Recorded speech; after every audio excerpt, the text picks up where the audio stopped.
Alright, so what's up YouTube? It's the Night Saint here, back with another video. And this video is going to be about how to gain self-respect. And I think I'm going to do another part of the video, but I think I just want to go out the top for real. But gaining self-respect is something that's very, like, it's easy like an easy layout for it. It's not something too crazy or too complex. It's literally as simple as 1, 2, 3.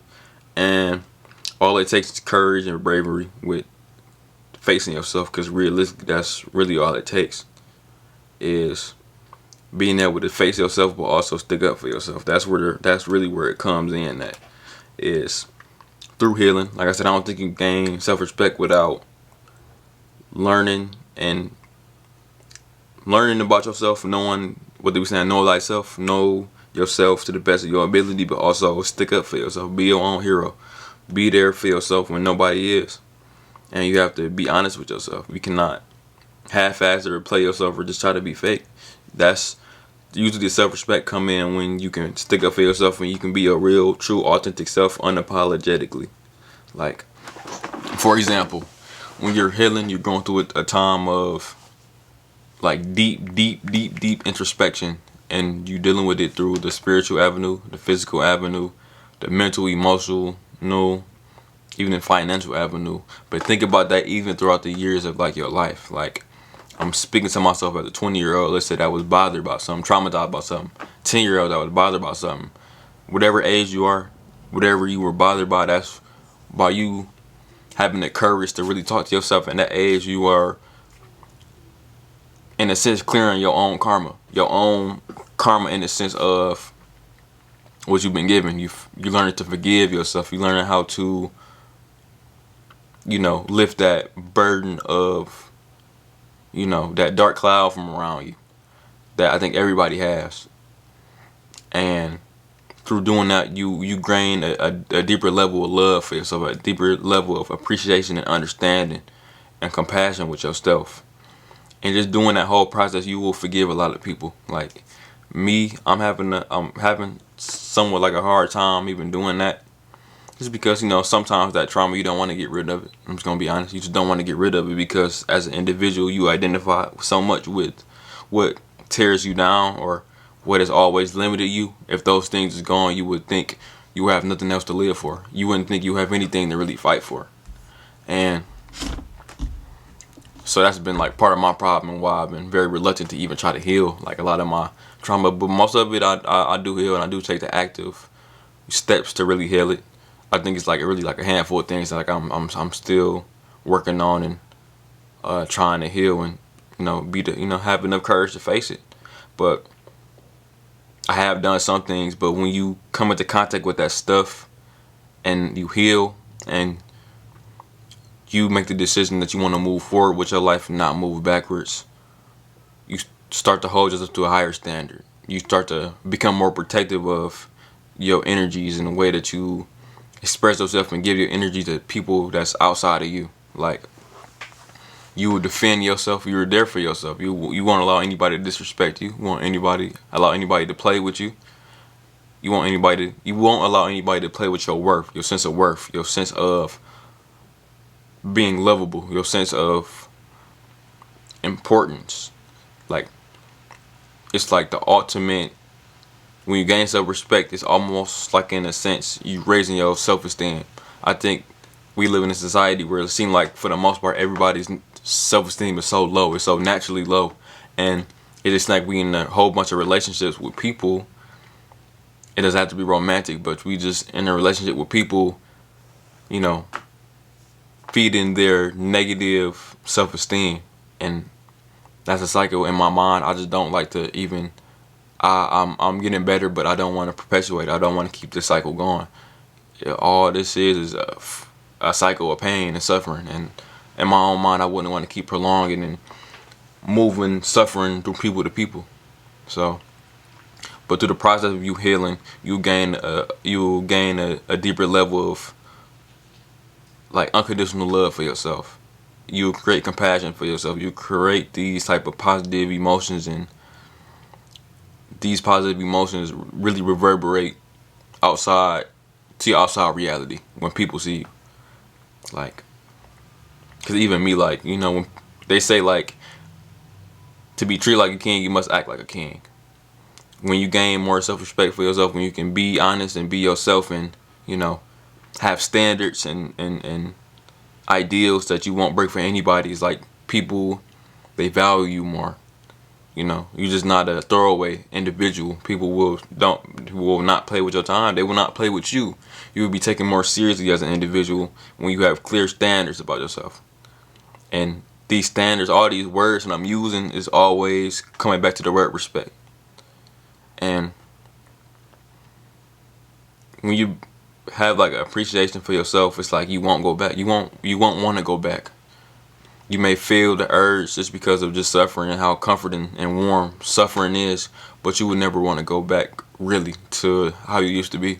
Like, there's no way of reverting. Like they said in the Matrix, like I said, once your eyes is open, your eyes is open. There's no way to close them again. There's no way to just shut down, to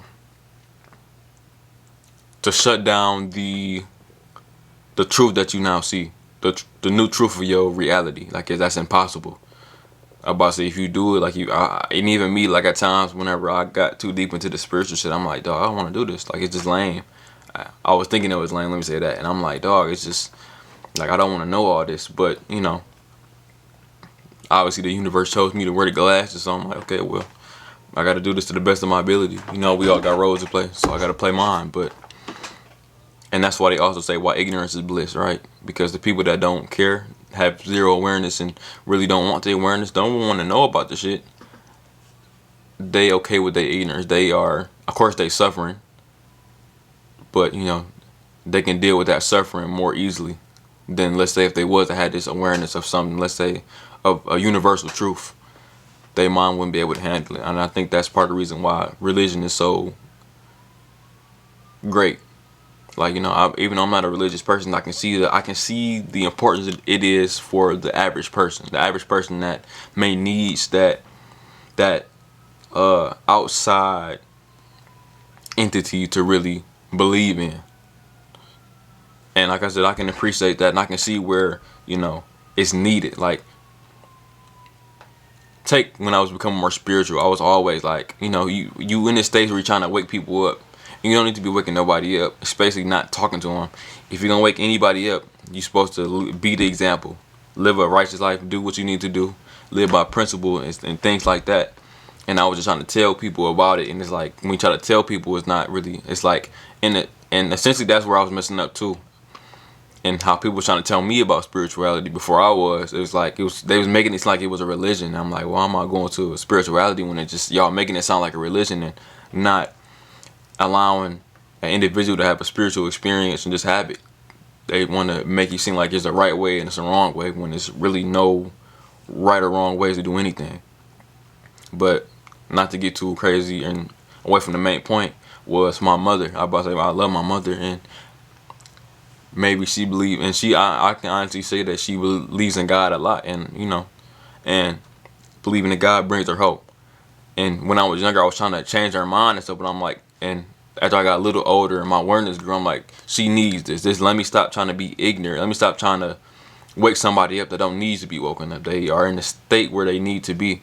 They're in a state that is allowing them to function at an okay, rating. And a lot of that really deal with the spiritual ego, when people trying to wake people up, when we know more times often than not they're not going to listen. And that's okay. Like you said, people wake up at their own time. And I think Bobby Hemmett said in the video, like, think about somebody being asleep for 10,000 years. They know they're going to be asleep for 10,000 years. And then you come in there at 5,000 years, tell them to wake up. They're going to look at you like you're crazy. So you just have to be able to be very understanding and compassionate to those people. But like I said, I already shoot away from the original point of the video about the self-respect. But yeah, essentially that's what I mean. So gaining self-respect comes with healing. It comes with understanding you are individual and you are worthy and you are important enough for people's attention and the right action. You don't want nobody treating you wrong just because they feel like it, and they don't have any awareness or any type of common courtesy to think of you as a individual instead of just any old body. And a lot of that deal with how people was raised and how they perceive other people to be. But The way to gain self-respect is to have standards and stick by 'em, no matter what, no matter how people may treat you. Like I was about to say, because a lot of people don't have boundaries. I don't have boundaries to a certain extent, but I'm growing and I'm learning and I'm creating more boundaries with people, healthy boundaries. What my teacher always say, no is a complete sentence. And people that respect you will respect your boundaries. They won't go past them. And people that don't respect you and don't really appreciate you will go right past them and then look at you sideways like you did something wrong. So the way to keep and maintain and grow self-respect is to appreciate yourself. Know when it's time to say no. Know when it's time to walk away. Don't ever denigrate yourself or make yourself feel lower or less than somebody else. And really just keep it moving. Like I said, it's simple. Work your way on. Just be honest. Be yourself. Don't ever try to act like something that you're not. I think that's always just terrible when you try to act like something that you're not, and people see it. I think that's the more cringy part, is that people see through a lot of bullshit. I know people like to see like I think in everybody's mind they on game for real. Like they on game. They know all the game. They know all the tricks and bullshit. They know the telltale signs of everything. But when you really break it down and really look at people, like everybody knows. Like, everybody got. I haven't met nobody that don't got like no simple self-awareness, but people know when you're faking it. Like that's pretty obvious. But yeah, if y'all like the video, I appreciate y'all for watching. Y'all have a good rest of y'all day, and I'll stay tuned for the next video.